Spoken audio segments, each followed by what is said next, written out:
Shalom, this is Dan, and I'd like to take another moment with you to share one of my favorite passages in the Bible, that being Joshua 1:6. Now it's in this passage that we read the words first that were given to Joshua, be strong and courageous. But actually, that's not where this is first recorded. If you go back into the Torah, back in the Deuteronomy 31:6, you actually find the first time that these words are spoken. Let's read it together. It says here, "Be strong, be bold, don't be afraid or frightened of them, for Adonai your God is going with you. He will neither fail you nor abandon you." Now, let's take a minute to break that down. The words here are actually being given by Moses to the whole community of Israel. In fact, we see that in verse 31, where it says, Moses went and spoke the following words to all Israel. And this is where he says, I'm 120 years old. I'm getting old. I'm going to pass the torch. And he says these words again, that God is with us. He's always going to be there. He's not going to fail us. He's not going to leave us. But be strong and courageous. Or in this case it says, be strong, be bold. Now, this is the first recording. And like I said, this was Moses giving these words to all the community. But then, if we look at verse 7, Moses specifically says these words again to Joshua. Let's read on. Next, Moses summoned Joshua, and in the sight of all Israel said to him, "Be strong, be bold, for you are going with this people into the land Adonai swore to their ancestors that he would give them. You will be the one causing them to inherit it." So here, first we see God said it through Moses to everyone in the community, and then the second time, it's repeated specifically to Joshua. Now, as I was reading through this with my son a couple days ago, we were counting how many times this passage, or these words, be strong and courageous, or in this case, be strong, be bold, how many times they actually appeared in the Bible together. And what we came up with is after your first time with Moses saying it to everybody, you have 5 or 6 times where it's being said directly to Joshua, and then you have later on in Joshua 10 verse 25 where Joshua is saying it finally to all the people that he's leading, to the army of Israel, when they were attacking the 5 kings. So why did it take so many times for Joshua to get a hint? And maybe another question is, where are those other times recorded? Well, let's first look at where those other times are recorded. After we have Deuteronomy 31:6 and 31:7, we see it again in 31:23. Let's read that one together as well. Adonai also commissioned Joshua the son of Nun with these words, "Be strong and full of courage, for you are to bring the people of Israel into the land about which I swore to them, and I will be with you all." Here's the third time. Again, said to Joshua from God himself. Now let's skip over into Joshua's book. We're going to look right there at Joshua 1. We're going to find it a couple more times right here.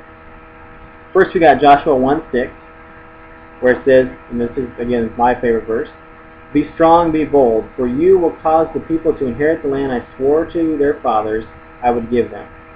But wait, it says it again in verse 7. "Only be strong and very bold in taking care to follow all the Torah which Moshe," or Moses, "my servant, ordered you to follow. Do not turn from it either to the right or to the left. Then you will succeed wherever you go." So here we go again. Another 2 times we just read where God himself is saying these words to Joshua. Skip down 2 more verses. We're in verse 9 now. "Haven't I ordered you," and again this is God speaking, "haven't I ordered you, be strong, be bold, do not be afraid or downhearted, because Adonai your God is with you wherever you go."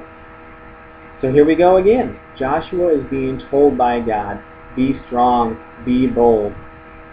Why does he keep hearing the same words?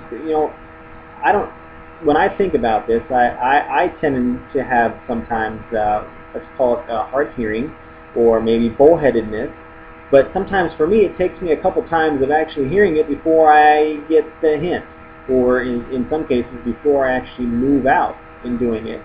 And you know, I always want to be safe and say, well, I don't want to move unless God tells me to move. I don't want to do this unless God tells me to do it. And there might be some times when God is telling me to do it and I don't listen. But there might also be other times where I know that God is telling me to do something and I'll say, I don't want to do that. I'm a little afraid to do that. I don't want to take that step because what if something happens? What if I get hurt? What if God's really not there and I get left on a limb? I wonder if Joshua was having the same doubt, the same feeling. Was he told so many times because he was afraid? Was he told so many times because he was nervous? Was he told so many times because he wasn't listening? What exactly was it that caused him to hear it so many times? First from Moses, now a couple times from God, but there's one more time. Let's take a look at this last one here. In verse 18 of chapter 1 in Joshua. It says, if anyone rebels against your order and doesn't heed what you say in every detail of your order, he will be put to death. Just be strong, be bold. This last one, in verse 18, this is coming from the people, from the army that Joshua is now leading, all the Israelites. Moses has already passed away by the time we get to this part of it, by the time we get to the book of Joshua. So Joshua has taken the command, and now he's left to lead the people into Israel, and then now we know that they're going to have the battle at Jericho. They're going to have the battle at Ai. They're going to have all these people, all these nations and tribes that they got to get rid of because this is God's land promised to the Israelites, promised way back in the day, back to Abraham. They were going to be in captivity, and then they were going to come out of captivity after 400 years, and in that time they would take over the land. So here we go. We got Joshua leading these people in. He's heard from God, be strong, be courageous. And now he's hearing it from his people as well. Joshua, we will do whatever you tell us to do. And anyone who breaks the commandment that God has given, he needs to be put to death. But Joshua, we are telling you, as our leader, we need you to step up. We need you to be strong and courageous. Let's define these terms. I looked these up in the Hebrew. The word strong is the word chazak. Now chazak means strength, to become strong, to be firm or resolute. The people of Israel and God and Moses were all telling Joshua, we need you to be strong, to be firm. We need you to plant your feet, to draw that line in the sand, to know where the boundary is and to not go over it. That's the kind of leader we want to follow. But they also said, Joshua, we need you to be courageous. We need you to be a man of courage. We need you to be amat, is the word in Hebrew, to be alert, to be brave, to be solid, bold, and secure. We need a leader who is going to be all that God has called him to be a man who's strong and firm, but to also be a man who is bold, who is secure in hearing God's voice and bold to follow it. We need a man, a leader, who is going to be everything that we have been fighting. And if you remember, the people of Israel, they were called bullheaded. Basically, they were wanting to do their own thing. Part of hearing God's voice. That's why they wandered around the desert for so long. They kept doing things the wrong way. They were bullheaded on their own. But now they're saying, Joshua, we have learned from our mistakes. Now this is the next generation because all the original ones died out in the wilderness. So you got this new group of people, and they know all the stories, they've seen all the things, but they're saying, we need a leader who is going to be strong and be bold.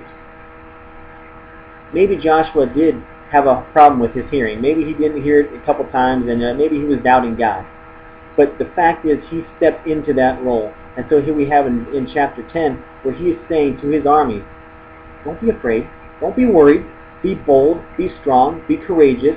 Let's knock these kings out. Let's get these enemies out. I wonder if that would define us. Are we strong and courageous? Are we bold?